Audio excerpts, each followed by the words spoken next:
did take a look at her campaign finance activity, which is also available online, to look for any anomalies. And sure enough, I found that there is a 501c4 called New York Communities for Change. That's their website page. But the New York Communities for Change is a 501c4.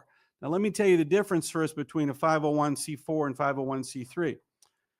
And what Letitia did is her campaign actually hired New York Communities for Change and paid them for things like campaign workers, canvassing, staffing, rent, phone.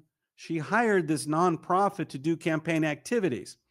Now, a 501c3, people are mostly familiar with, cannot engage in any political activity whatsoever, like a church or a pure, advocacy organization. 501c3, you cannot have anything to do with politics. Now, 501c4 is what New York Communities for Change was and is, and that's known as a social welfare nonprofit. So it's a nonprofit for social welfare. Now, they can engage in some very limited political activities. For instance, they can post things online if they want, but they can't really align with one candidate.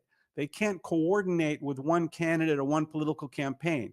Coordination for a nonprofit is illegal. So a C4 can do some political activities. You can hold you can have a meeting and invite a politician to speak at your meeting. So you can have some political things, but you cannot coordinate with a campaign.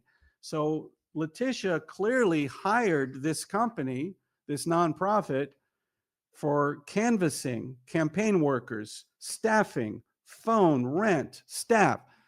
You can't do that. That's coordinating with the campaign. So I think Letitia brazenly violated the campaign laws by hiring a nonprofit that maybe was sympathetic to her, but you can't hire them to do campaign work because that's coordination.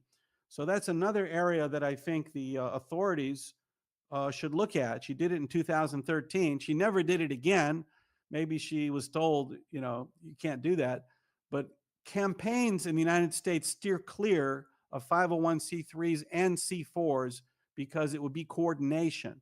So that's another important revelation I think I made, that Letitia James just brazenly has disregard for the law, for mortgage law, for campaign law, to seek an advantage for herself, to save money on her mortgages, to get mortgages on the back of the American taxpayer, and to abuse the sympathetic nonprofits that might be sympathetic to her by getting them to work on her campaign, which is not legal. Yeah, I know that's 100% illegal. And if it was done once, it's still illegal. Otherwise, we have all these people that they've investigated for campaign finance crimes. Bob Menendez, the latest that was actually convicted. You've had Eric Adams, and now there's always been rumors of Letitia James. I'll tell you, from her days back as in city council, and it ran for public advocate there. So, and just to clarify, Logic's Finest states this, just so you know, he said, everyone, I was pointing out Tish James and her case against Trump, given that she did undertake the crime that she accused Trump of doing, which he did not. If I wasn't clear, apologies. So just so you know, Joel. But again, I think you're pointing out this in itself. Each one of your sayings actually needs to be looked at. You got the Treasury Department, and then you also have the DOJ, because this would fall into a federal. This is a campaign finance crime. What she did, with having a non, that shouldn't have. I don't know if it goes on today, but I definitely know that's a big no-no in New York City. I've never heard of it. Campaigns do not hire 501c3s or C4s because they're nonprofits. In the case of C4, they can do very, very limited political activities, but they cannot be hired. Their offices, their workers become campaign canvassers and phones and rent and all the things she used them for is absolutely not legal. And Tish James did it. I mean, she was a lawyer at the time. She's been to law school. She definitely knew better, but she did it anyway because she wanted to get elected to public advocate, and she thought it would give her an advantage. So you can see that Tish James breaks the law, in my opinion, looking at the evidence, to get a financial advantage or an advantage for a campaign.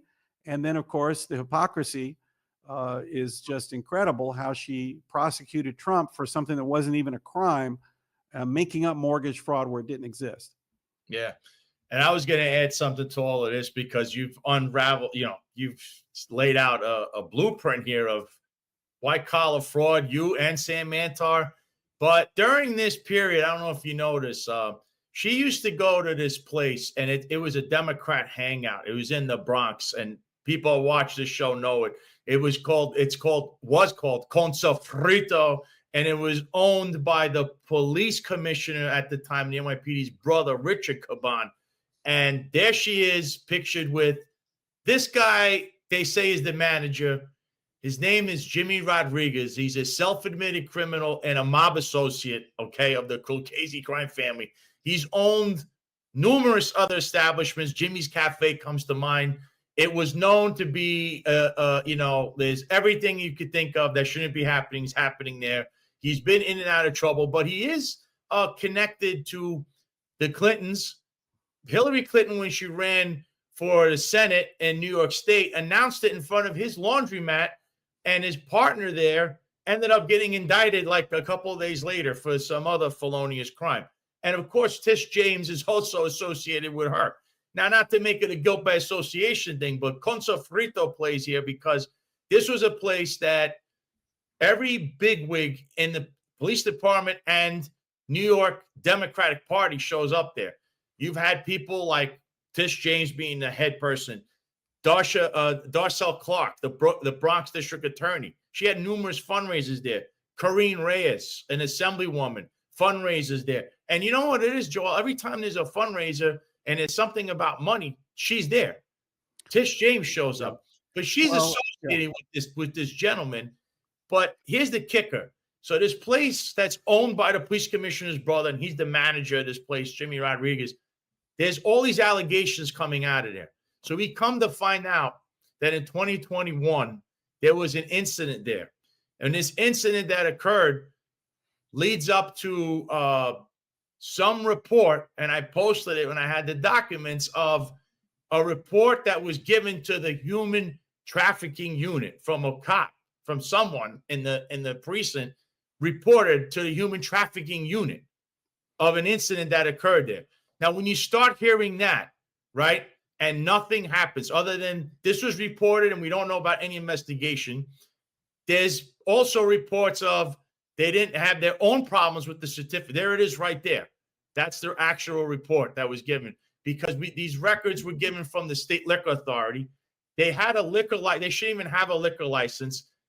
Joel, they also had no permit for their party shed. They had a shed that was a fire trap. It was not certified by the buildings department, and they partied there for 4 years until it was finally shut down because it was just a litany of issues there. And there's so many allegations, the top one being that rare report of human trafficking. Nothing ever happens there, Joel. I don't know why. It was because of the police commissioner, the mayor, but her presence there, remember, she's the top law enforcement official. What the hell is she doing in this place with these people all the time and associated with a mob associate, Joel? Oh, same guy that just so happens to know the same people she does. And she's been, as now you have uncovered, scheming prior to this that we didn't even know about. We're going way back when she first started. This is very troubling, Joel. I just want to point out all the things that she's involved in. It's a lot of impropriety. The appearance of impropriety is tremendous here, Joel. You just watched the clip from the Sal Greco show. If you want to watch the full episode, click the link below. And while you're at it, please hit the like, share, subscribe button. And don't forget to click the notification button also.